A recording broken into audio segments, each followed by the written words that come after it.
जय श्री राम। नमो नारायण। हर हर महादेव। संपाति द्वारा माँ सीता का पता लगाना, उसका दूसरा भाग में आपको सुना रहा हूँ कि मानस में कहा कि अस कही लवन सिंधु तट जाई, बैठ कपि सब दर्भ दिशाई। वानरों का कोलाहल सुनकर गिरिराज संपाति विंध्यगिरि की कंधार से बाहर निकले और जब उन्होंने अन्न जल त्याग कर मरने का निश्चय किए वानर भालुओं को कुशासन पर बैठे देखा तो उनकी प्रसन्नता की सीमा न रही। संपाति ने हर्षातिक रेख में कहा, जैसे लोक में पूर्व जन्म के कर्म अनुसार मनुष्य को उसके किए का फल स्वतः प्राप्त होता है, उसी प्रकार आज दीर्घ काल के पश्चात यह भोजन स्वतः मेरे लिए प्राप्त हो गया। अवश्य ही मेरे किसी कर्म का फल है। इस वानर सेना में जो जो मरता जाएगा उसको मैं क्रमश भक्षण करता जाऊंगा। भोजन के लिए लालयित महाकाय संपाति को देखकर वानरगण अत्यंत भयभीत हो गए। वे सोचने लगे, हमसे न तो श्री राम की कोई सेवा हो सकी और न सुग्रीव की आज्ञा का पालन हुआ। अब हम लोग व्यर्थ ही इसके पेट में चले जाएंगे। फिर उन्होंने उस पंखहीन अत्यंत विशाल गृध को सुनाकर कहा, ओ धर्मात्मा जटायु धन्य है, जिस बुद्धिमान ने श्री राम के कार्य में अपने प्राण दे दिए। देखो, उस शत्रु दमन ने वह मोक्ष पद प्राप्त कर लिया जो योगियों को भी दुर्लभ है। जटायु का नाम सुनकर संपाति अत्याधिक दुखी हो गए। अत्यंत आश्चर्य से उन्होंने वानरों से कहा, हे कपिश्रेष्ठ गण, तुम लोग कौन हो जो आपस में मेरे कानों को अमृत के समान प्रिय लगने वाले मेरे भाई जटायु का नाम ले जा रहे हो? तुम मुझसे किसी प्रकार का भय न करके अपना वृतांत कहो। श्री संपाति जी के आश्वासन देने पर भी वानर युद्धपतियों ने उन पर विश्वास नहीं किया। वे मांसभोजी महाकाय गृध से अत्यंत संगित थे।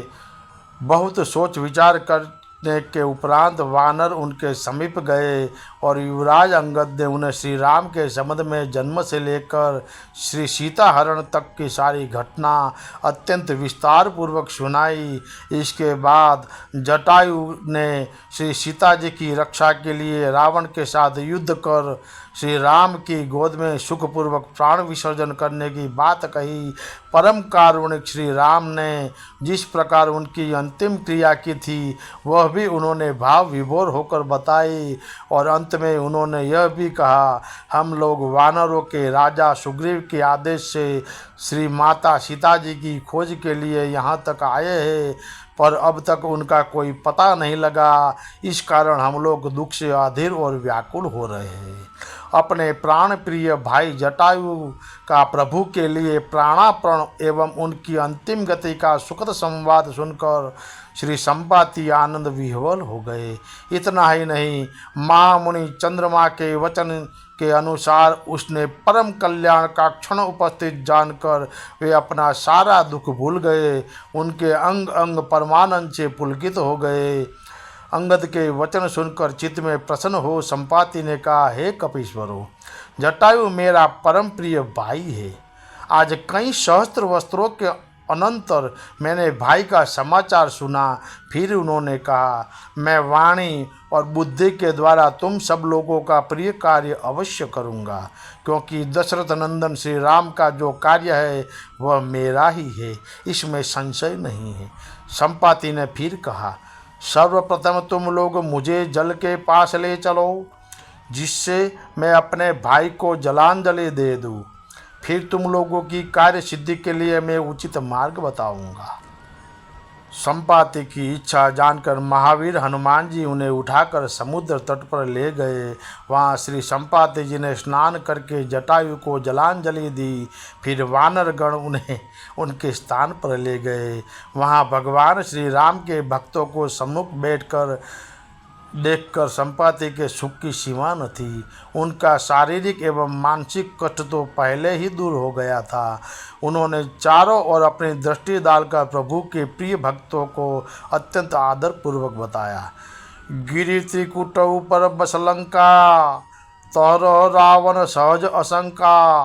तह अशोक उपवन जह रही, सीता बेटी सोचरत अहई। मैं देखूँ तुम नाही, गिदई दृष्टि अपार। बुढ़ भयउ न तरत करते कछुक सहाय तुम्हार। त्रिकूट पर्वत पर लंका नगरी है, वहाँ रावण सहज ही निशंक रहता है। वहाँ अशोक नामक एक उपवन है, जहाँ माँ सीता जी शोकमग्न बैठी है। मैं सब देख रहा हूँ, तुम नहीं देख सकते, क्योंकि गिद्ध की दृष्टि अपार और बहुत दूर तक जाने वाली रहती है। मैं वृद्ध हो गया, नहीं तो तुम्हारी कुछ सहायता करता।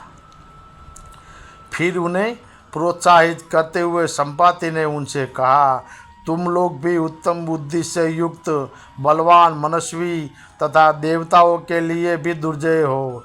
इसलिए वानर राज सुग्रीव ने तुम्हें इस कार्य के लिए भेजा है।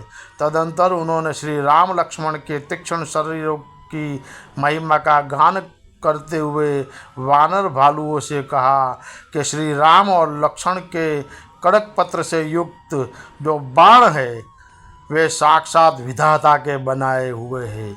वे तीनों लोकों का संरक्षण और दमन करने के लिए पर्याप्त शक्ति रखते हैं। तुम्हारा विपक्षी दशग्रीव रावण भले ही तेजस्वी और बलवान है, किंतु तुम जैसे सामर्थ्यशाली वीरों के लिए उसे परास्त करना आदि कोई भी कार्य दुष्कर नहीं है। प्रोत्साहन देने के अनंतर श्री संपाति ने कहा, तुम लोग किसी न किसी तरह समुद्र लागने का प्रयत्न करो। राक्षस राज रावण को तो वीरवर श्री रामचंद्र जी स्वयं मार डालेंगे। तुम लोग विचार कर लो कि तुम में ऐसा कौन वीर है जो समुद्र लांघकर लंका में पहुंच जाए और माता सीता के दर्शन एवं उनसे बातचीत कर पुनः समुद्र के इस पार आ जाए।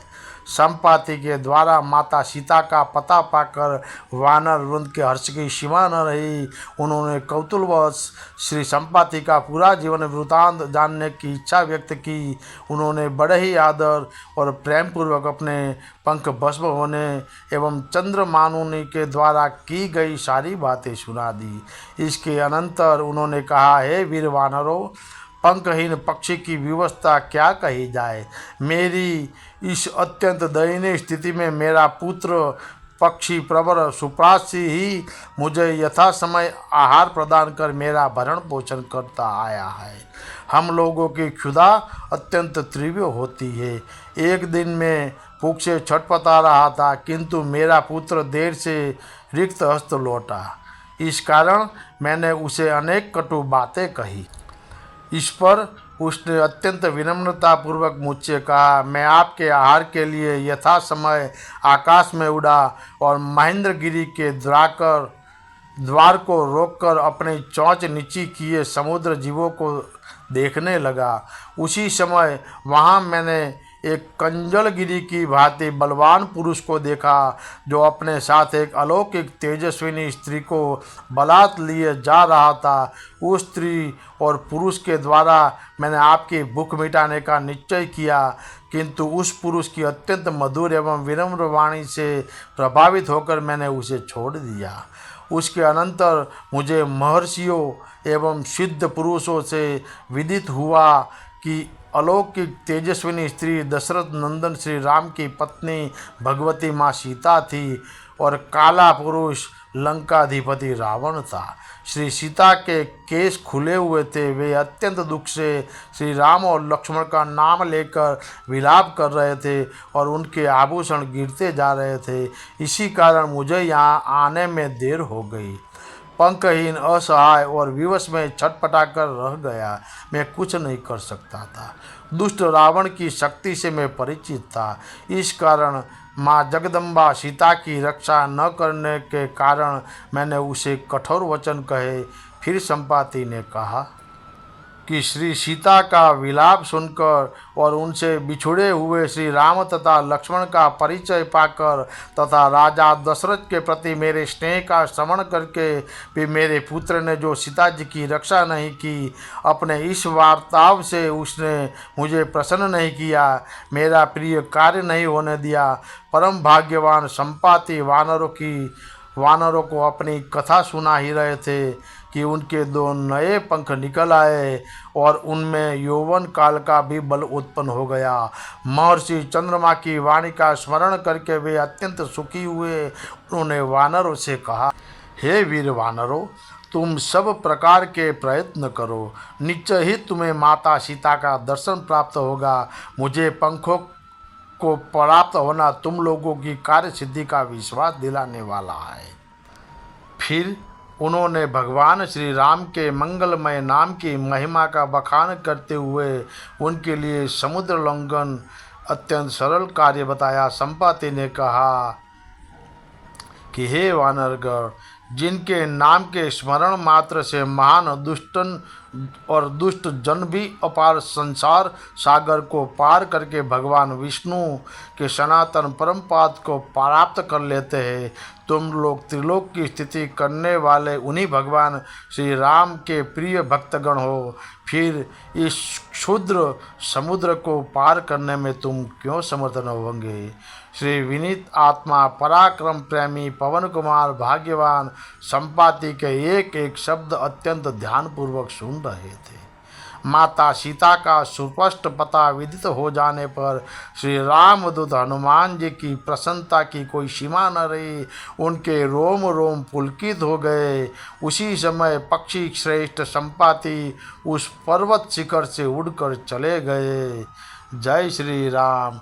नमो नारायण। हर हर महादेव।